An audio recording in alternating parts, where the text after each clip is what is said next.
Good morning mga Kalingap. Yan, good morning po Kuya Val, Ate Edna Kalingap Rob, at sa lahat po ng team Kalingap. Yan, may kasama po ako yan oh. Si Madam Teresa, yan oh. Madam. Yan, si Madam Damin. Madam Yan po ang netizen po natin. May nirekomenda po siya. Yan, pupuntahan po natin oh, mga Kalingap. Yan, good morning po sa inyong lahat dyan. Mag-ingat po kay Kuya Val sa inyong pagpunta po sa Donsol, no? Yan, makarating po sila kuya ng ligtas at payapa. So ako naman po ay may pupuntahan ngayon. Papakita ko po sa inyong lugar. Dito lang po ito sa Buruka mga Kalingap, no? At tayo po ay ano na po, nababantog na talaga. Marami na po nagrekomenda sa atin. So salamat po sa patuloy na pagsuporta, sa walang sawang patuloy na suporta at pagmamahal sa Team Kalingap. So ipakita ko po sa inyo ang lugar. Yan po ang lugar oh. Yan, maglalakad lang po kami. At maigi niyang masanay para mabawasan po ang taba. Yan po yung ating nagrekomenda sa atin po. Yan. Naglalakad po kami sa Boulevard. Yan, baka mahalay nyo po. Dito ko po matagpuan ang aking forever. Forever young, forever young. Ayan. No, forever young. Bukid po ito. Ano po ito? Kaniyugan, no? Kaniyugan. Yan, ay pupuntahan po kami dito. Siyempre po, ano po, natuwa po sila na nagkaroon po dito ng Team Kalingap. Siyempre po ano, sa pangunguna ni Kuya Val, ni Ate Edna Kalingap Rob. At tayo po dito ay naglilingap, no? So salamat po na araw-araw po kayo nandyan. Sumusuporta sa aking mga videos, premiere at live. Salamat po sa pagmamahal. So samahan nyo kami ha, ito yung lugar oh. Wala ba ditong baka? Kalabaw. Ayan. Kalabaw? May kalabaw ba dyan? Sakay tayo ng kalabaw. Ayan. Maigi naman po at ano, hindi masyadong mainit. Maglalakad kami. Maglalakad kami mga Kalingap sa Boulevard. Ayan. Masarap po sa probinsya mga Kalingap, no? Masarap po. Kasi magsipag ka lang po dito, hindi ka magugutom. Magtanim ka ng saging. Oh, balinghoy. Kamote. Yan oh. Dito po ay tiyaga lang talaga. O yan, may nagtatanim nga o. May nagtatanim. Ano yan, balinghoy? Balinghoy mani. Uy, ayun, kangkong o. Ano, may nagtatanim po o. Yan o. Walang sipag ni ate. Sipag ni ate o. Tatanim po o. Ayo. Hello po. Sipag ni ate ah. Aray ko. Good morning po. Yan. Ano yan? Ano yun, Nay? Kamote? Kamote? Opo. Nagbablog kami, Nay. O, kamote, oh. Yan. Nay, good morning, Nay. Mabilis po. God bless. Yan. Sipag ni Nanay. Ilang taon ka na, Nay? 75. Uy, hindi halata. Parang 57 lang, Nanay. Sipag ni Nanay, oh. Dami nagkuha, Nay. Ano po kay... Ano gagawin dyan? Tatanong ng panibago na naman? Okay. Okay po. Yan. Opo. Pero puro lang ano. Sipag ni Nanay, no? Man siya unod na or... Yan po, ang lawak po. O, di ba mga Kalingap? Sabi ko sa inyo, magsipag lang po dito. Ay, ano, nakatuwa po si Nanay. 75 years old. Yan, pantanim na raw ito. Pantanim na raw ito. Ibig sabihin, saan tinatanim din yung dahon? Tangkay. Oh! Ay, hindi ko alam mga Kalingap. Naku po. Ang alam ko po ay yung laman ng itatanim. Hindi, tangkay. Ay, tangkay pala. Pwede naman yung laman patubuon lang. Paanohin lang siya. Bukas na, itutulong ako. Ako mag-aararo. Nagkatawa si Nanay mga Kalingap. Isipin niyo po, 75 years old. Ang sipag niya ano nga tawag yan sa Tagalog? Magbungkal ng lupa. Siya bungkal dahil Magbungkal ng lupa, no? Dahil walang kalabaw. Sarili po, kamay po, sariling kamay. Di ba? Nakakatuwa mga Kalingap, no? Isang kahanga-hanga po na nanay. 75 years old, nagtatanim pa para lang mabuhay. Kaya sarap po dito mga Kalingap, sipag at tiyaga lang po talaga. Kaya lang mga kalingap, ang naaawa po ako dito ang tabing dagat. Kasi po ang mga nasa tabing dagat po ay pag malakas ang alon, nga. Walang, May content ako niya nung nakaraan. o bakit? Na yung grabing tubig abot hanggang bahay. O, tapos, Lakas ang alon. o, di, Walang ano sila. wala pagkain. Walang hanap buhay. That time kasi, Kaya nga, oo. ano, yung daanan. Kalimutan ko na. Naligaw na tayo. Baka punta tayo Mindanao niyan, ha? Ayusin mo. Ako'y sumusunod lamang. Ay, importante, nasa Kapakulan pa rin tayo. Ay, oo, ang bagsak natin, Kapakulan pa din. Ito mga kalingap, ano po ito, lugar po dito. Buruka, Kapakulan, Milagros. Hindi po itong bayan. May Milagros po talagang bayan. Barangay lang. Barangay lang po ito. Purok. Ayan. So, naglalakad po kami sa boulevard. Baka matagpuan ko dito yung forever ko po, no? Ever young. Grabe. O yan, oh, may mga buko, oh. O, sino po magaling umakyat? Daming buko, oh. Kaya tayo. Wow, kaya tayo. Hala, nakakatuwa, oh, sis. Ang dami ng buko. Hala, ayun, oh. Ayun, oh. Talaga naman. Atin na lang yan. Ayan. Ayun pa. Ayun, oh. Ay, grabe. Mababa pati. Ayan, oh. Wow, sane all. Ayan, oh. Tingnan nyo mga kalingap, oh. Ayan, oh. Kaya lang po hindi amin. Baka kami po mapulis. Huli. Oy, hindi kami nanguwa. Malay mo someday. Oh. Magiging atin to. Eh, di wow. Ayan mga kalingap, sabihin ko pa lang po sa inyo, lahat po na inyong nakikita ay aking pag-aari. Ayan. O, lahat, nakikita ng mata nyo. Ang lakas ang hangin, no? O, joke lang po yun. Good vibes lang po. Siyempre masaya po ako na araw-araw po ako ay may lakad. Hindi po ako nababakante. Grabe mga kalingap. Hindi talaga. Hindi pa ako nababakante. So ayan po, excited po ako mga kalingap.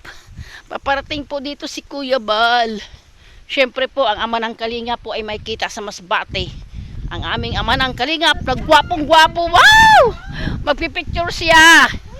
Oy, pagkataon mo na, madam. Kasama si Kuya Ron. Ay! Kay ano? Ay, nako. Siguro ang mga sinaing niyo sunog. Ayan, excited sila kuya. Ito pong kasama ko. Si Carla. Yan. Yan kasama ko po yan. Yan po very supportive sa Team Kalingap. Yan. Grabe po, no? Yan. O yan, nandito na po kami sa Kaniyugan. Malayo-layo ang aming nilakad din, oh. Oo nga, malayo pala. Akala ko malapit. Sabi nga, ay may kalayuan daw. Oo. Walang kuryente sa kanila. Oo. Hira. Tapos yung anak daw Oo. mental problem. At talaga. Kailangan talaga ng Gabay. dahil walang budget ng pag-ano. Okay. So, sana ba tayo? Dito muna kay Mama Inday kasi sabi niya magdaan muna sa bahay nila. Okay. Saan yung bahay? Puro niyugan po kami nilalakad, oh. Buti po ay ano. Kay meron na daw dito sa Kapakulan ng vlogger. Oo nga, mayroon ng vlogger. Ayan, syempre. Proud po ako na maging Team Kalingap. Yan, galing nga ako sa sa Bititong, ang layo. Ang layo talaga. Dulo na po 'yun, pero grabe, enjoy po ako doon. Umakyat kami sa kabundukan. Ay, oo. Oh, napanood mo ba 'yon? Ang layo kaya noon. Pero nababasan yung taba ko ng mga kalahati siguro. Lakad ka lang. Lakad, syempre. Diba? So, ganun po ang So, ayan. Diferensyada ng uhod. Oo nga. Oh, may bahay na po ako nakikita. Yun, bahay na, oh. Ayan, kanina. Oh, ito po ito. Siya yung nag-ano sa akin. Siya yung nagrekomenda. Tatanungin pa lang natin, no? Napag-usapan na namin kapon yung si Tatay Tony. Okay. O, di ba mga kalingap? Kailangan man po. Oo, si Tatay Tony po ay sikat na dito. Artista na kasi. Pag sinabi kasing vlogger, natawa ako sa word na Yan. vlogger. Lager kasi po, lager. Yan, so samahan niyo po kami, ha? Mga kalingap. May aso. Nako, sumagot ang aso. Nako, magtawag ka muna, sis. Because the dog is very healthy. Nasabay ganun eh. Po ako. Andito po ako sa lugar po ng Buroka.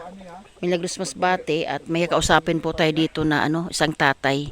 At meron po silang anak na ano po, yung medyo nagka-problema po. Kaya istorya ko diyan. Ito po yung nakapag-aral daw, third year college? Oh, ayan. Po na. Yan siya. Ingkod daga. Ito Nahihiya siya.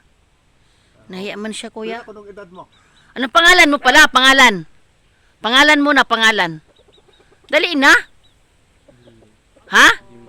Bimboy. Joseph. Ang pangalan niya tunay, Joseph. Ano pang apelyido niya, kuya? Kolegado. Kuligado. Ang edad mo, ilang taon ka na? 26. Oh, 26 pala. Ayan. Ano nangyari sa'yo, bro? Anong problema? Anong nangyari? Ha? Pwede mo ikwento? Ang gibatyag mo ko no. Anak. Ano bang nararamdaman mo? Anong nangyari sa buhay mo? Ano bang ano? Para malay mo, matulungan ka namin. Vlogger ako bro, kaibigan mo ako. Yan, baka sakali na matulungan ka. Sayang kasi kuya, sayang naman. Pero ilang taon na po siya nagaganyan kuya? 2 taon na. Ito po yung tatay.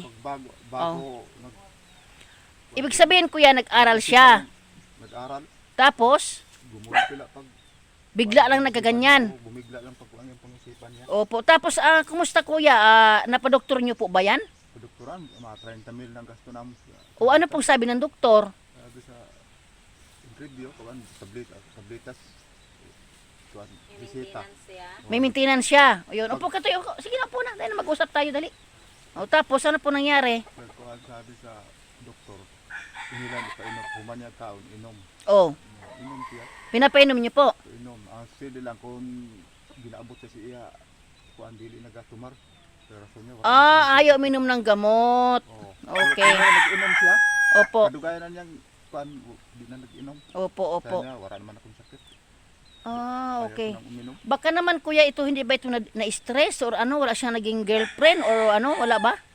Ewan ko lang. Kwento ka muna bro, dali para matulungan ka namin. Sayang naman ang ano mo, 'di ba? Sayang. O, gwapo pa naman si kuya, oh. O, 'di ba? Wag kang matakot, kaibigan mo ako. Ano ba talaga ang problema mo? Anong naramdaman mo? Malay mo matulungan ka namin. Willing ka ba na matulungan ka kung ano yung problema mo? Ano bang iniisip mo?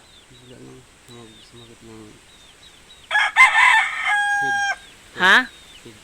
Sumakit ang head. O, tapos? Dahil siguro sa Anong problema? isip sa pag-aaral o sa pamilya o Na-stress. Na-stress ka. Na-stress. Nag-aaral ka. Bali, third year high college siya, tatay. Puro bright ito sa Ayan. Di ganito po. Parang naano ko na po yung ano niya. Parang may sinabi siya, tatay, na sa pag-aaral daw po, nag-isip siya. Yan, sa pag-aaral niya. Number 1 siguro, tay. Baka ang desire ng puso niya, tatay, makatapos ng pag-aaral. Baka, ayan. So, ano ba talaga ang pinakaano mo? Bakit ka nagkaganyan? Pinoblema mo ba ang ano, ang para makatapos ka? Or ano ba talaga ang pinakapunot dulo? Gusto mo pa mag-aral? hindi ko naman alam o depende kung kaya pa. Pero anong naramdaman mo ngayon? Wala kang sakit. Ano ba talaga naramdaman mo? May problema ka ba sa katawan mo? Or ano? Para malay mo, mapapanood ka nito, may tumulong sa'yo. Wala namang imposible, di ba? dito sa loob ng bahay. Kasi nag-uulan eh. Oh. Bahay niya ito, tay? Siya ang gumawa niyan? Siya ang gumawa nito? Oo, yan siya po, oh, si brother. Siya ang gumawa nito? Bakit ay bumukod na siya sa inyo? Ayaw niya na kasama. Ayaw niya na, sorry. Yung padrastan niya, hindi naman sila nakasunduan eh. Okay. Ayaw niya ng kasama. Ay, may aso. So, yan po yung... May aso yan. Kaya nga. Sige lang po. Yan ang higaan niya, oh. Pero kamusta naman siya, tay? Hindi naman siya nagkipag-away, tay. Hindi naman nananakit. Hindi naman. Okay. Okay lang po. Baka siguro, tatay, itong batang ito, ay ang anak niyo po ay nagpursige siguro mag-aral. Matalino. Kumbaga siya po siguro inisip niya na siyempre po ang kahirapan baga sa buhay tayo, number 1 yan. Pinag-aralan niya pang abroad, pang barko. Seaman! Ay, naku, sayang naman. Bro, Brett, yung kuan niya, yung isa, yung kuya niya, may trabaho na. kuan ang trabaho Mm. sa ano ba, security sa mall. Mm. Graduate na pag alis yung sa amin, Mm. graduate naka-college ito, Opo. naka-aral sit pang wala siya kuan ba Pasa. thesis na may kuanan baga, Exam. may project pa sinda. Ah, Wala di niya nakapagpasa. ma-project eh. Ayun. Umaral naman siya kahit nagtrabaho siya sa Manila, pagkagabi nag-aaral din siya. Yun, Para nagpursige mag-aral. para yung Oo. experience siya nga Opo. 2 taon. Mm. Sabihin na tapos na siya. Mm. Eskwela. Kakawa naman ito, tay. 2 years na pre itong ganito. Alam niya edad niya, 26 daw siya. Alam niya pala. Mga matalino sila mag-aral. Kaya nga tatay, sige lang tatay, malay nyo po, ito po ay, mayroon po kaming kasamahan na nagagamot baga siya tay, nagagamot po ng mga ganito, kung willing po siya na magpa-doktor, malay nyo po, ay may sumama po dito na ano, si kawawa naman. Pero kung sakali tatay, at baka sakali lang po no, hindi naman ako nangangako, na may pumunta po at yayain si kuya na ipa-doktor, willing naman kaya siya. Doon tayo sa Oo. Halika tayo, taulan. interview ko ni Ma'am Ga. Halika. Yan po. So yan po yun. Oh. Grabe po no, nakakaawa mga kalingap. Ang tatay po ay caretaker lamang at yung bata nga po ay matalino daw. Seaman daw po yun. 3rd year college. Bigla na lang daw po sumakit ang kanyang head. Sabi niya head. Yan po yun. Oh. Ang bahay. Yan po ay sabi nga ni tatay. Nagdidesire yung kanyang puso na ipagawa ito. Kaya lang po mahirap kasi magsasaka po caretaker. Dito, Mm. Ma'am. Mm. Halika dito tayo. Yan po yung asawa. Oh. Dito, Ma'am, dito. Opo, sige po. Nagluluto si ate. Ay, grabe. Grabe po yung ano nila. Oh. Sige po. Ayan po. Oh. Sira-sira ng bahay niyo, no? Sige lang, te. Didi, Ma'am. Opo, sige po. Didi, boy, adi Nagdi-dessert po si tatay na yan, isa po yan. Sa number 1 niya pong dessert din po ng puso niya. Na, ay, ano, Mag-usap tayo si Ma'am. kaya lang po ay wala siyang kakayanan. Caretaker lang po dito si tatay. Baong pa na, mabalay ako, tro. Caretaker lang po si tatay. Kaya po ay... Mag-istoryahan ka mo. Halika dito ka, dali. Mag-usap tayo. Huwag ka mag-alala. Hindi ako, ako ay kaibigan mo. Hindi ka raw nakakatulog sa gabi? Bakit? Ha? Sakit yung kasi dahil siguro sa Ano? Anong masakit? Bakit di ka nakakatulog? affected pa ata sa sa cellphone. Kada cellphone yung Tuduhan mo ka yung boses mo. Hindi ka nakakatulog? Apektado ng cellphone? Bakit? Anong ginawa mo cellphone? Lakas-lakasan mo yung boses mo para madinig yung iba. Kawawa naman siya, oh. Pero gusto mo pang mag-aral, gusto mo pang gumaling. Ha, gusto mo pang gumaling. Hindi raw siya nakatulog mga kalingap, kawawa naman. So ayan po, Kuya Bal, no, sana po ay matulungan po, no. Na ano kasi ang sabi po ng tatay, ito po ay 3rd year college. Magsisiman. Napadoktor daw po ito. Ayan, umupo na siya, mabuti. Upo ka, yan, umupo na siya. Yan, upo ka, oh. Dapat natutulog ka, i-relax mo ang isip mo para hindi ka magkasakit. Yan, kumain ka sa tamang oras. Siguro tay, sa sobrang niyang pag-iisip, di siya nakatulog. Buro bright, ilis pag-eskwela. Plano nga sinit pag nagtapos siya, abroad siya, Opo, at siyempre kasi man ang sabi yung gustong kuhanin. Sayang naman tay. barko. Siman nga, kaya nga po, siman nga po. Yan. Mag-ano ka toy, tulungan mo sarili mo. Na gumaling ka, sayang naman yung pangarap mo, baka matupad. Walang imposible, dapat tulungan mo sarili mo. Kumain ka sa tamang oras, no? Matulog ka sa tamang oras at huwag ka lagi mag-isip. Magdasal ka. Ano siya, ano ko ito, para itong siguro dinibdib niya masyado yung yung pag-aaral niya, kaya parang na-depress siya. Ito lang yung problema niya siguro. So, kasi matalino po siya mga kalingap, oh. Sayang, alam niya ang edad niya, 56, siya daw ay 26 na. Ang kawawa naman, hindi naman siya nananakit. 2 years na tay? 2 years nang ganito si kuya? 2 years na? Na nagkaganito siya? May 2 taon na ba? 2 taon na? So, sayang naman tay. Baka sakali po na ano no, sayang yung pangarap ng ano, anak nyo. So ayan, sige na toy, sige na, okay lang po, okay na. Nga po si kuya, 26 years old, sayang naman. Yan po, ang kurso po nito daw po isiman, 3rd year college, 1 taon na lang sana, tapos na. Yan, sana po may hipuin ng Panginoon po na si kuya po ay mapano, willing naman po yung tatay. Kasi ang tatay po ay caretaker lang. At yun nga po, ito naman daw po ay pinagpilit nila na pag-aralin. Gawa na matatalino daw po yung anak niya. Ayan. So kuya ha, kuya ha, tulungan mo sarili mo kuya. Matulog ka ng tamang oras, kumain ka sa tamang oras at magdasal ka. I-relax mo yung isip mo. Huwag ka lagi mag-isip. Para makarecover ka, sayang naman ang kinabukasan mo. Sayang naman, yan po, no, pag ano siya, di naman daw po ito, sinusumpong-sumpong lang. Sana nga po ay, sayang naman po, no. Yan, 2 lang daw po yan magkapatid. Siya, sige na, salamat.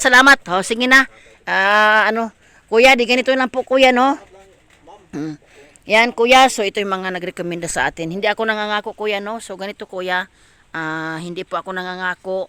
Ito po yung ating, sa ating video na pag may pumunta po dito, basta samahan nyo lang po ng dasal. Dasal po, pakainin nyo sa tamang oras. Ngayon po ay, malay nyo po, no, maging daan ito na si kuya magmanumbalik yung kanyang pag-iisip. Gabayan nyo lang po siguro bilang tatay po tayo. Huwag mo na lang po siya laging pagalitan. Oo. Pinauwi ko nga. Kuya niya, sabi ko kung inuwi. Paano namin? Papa namin. Pagamot siya. Pagamot siya eh. Sayang naman. Sayang ba? Sayang po. Matalino pong inyong anak, sayang po. Hindi po, wala naman pong lang po yan siguro po. Baka po, na-depress lang po yan. Hindi sila magkasunduan. Oh, yan. Sige lang. Wag laging po. Ate, ang nyo te, gabayan nyo po. Kasi sayang naman po. Sayang po ang kanyang so yan po yung kanilang bahay. Lingap, pauwi na po kami, no? Apelyido, natanong mo? Nalimutan ko apelyido eh. Hayaan mo na. Basta si Tatay Tito. Yan, so galing po kami dito kay Tatay Tito, no? At nakita po natin yung kalagayan nila. Butas-butas yung bahay. Caretaker lang po siya, wala naman na po siyang kakayanan. Kaya ang sabi niya po, yung nirequest niya po yung kanyang anak. Nakakaawa mga kalingap yung kanyang anak, 26 years old. Tapos siya po ay hindi na nakapagsalita naman. Naalala ko lang po, sinabi niya po, nabanggit niya po na sumakit daw yung kanyang head. Yun lang po. Parang may may depression po ito. Kaya sabi ko nga po kay tatay ay gabayan, no? Kahit hindi naman po siya nananakit mga kalingap. So siguro po matalino daw po kasi si kuya. Matalino po. 3rd year college na daw po ito. At sabi nga po niya, pinagtulungan niya ng kanyang anak na panganay na makapag-akasi matalino po. So sana po mahipuin ang Panginoon. Samahan po natin ng prayer na sana po ay bumalik yung kanyang kaisipan. Sayang po kasi ang kinabukasan. Hindi po siya nagsasalita. Madalang po. At ang problema po, sabi ng ama, hindi na raw po masyadong nakakatulog. Yan. So isa po yan. Tapos yung po, stepmom pala po yun. Hindi daw po nakakasundo. So ayan. Saan tayo dadaan? Iba na bang ang dinaanan natin? So ayan, hindi na nakadala ng payong. Basa kami mga kalingap. Ganun po talaga. Ganun talaga pag napalaban tayo. Pag naglilingap po ay kasama yan. Ulan, init. So ayan po. Napalaban na tayo, sis. Oh, 'di ba? Ayan, 'di ba? Okay lang 'yan, kasama 'yan sa ating buhay. So, malay niyo po, mahipuin ang Panginoon sa buhay ni ni brother. Sayang naman ang kinabukasan niya. Ayan. So, salamat mga kalingap. God bless po.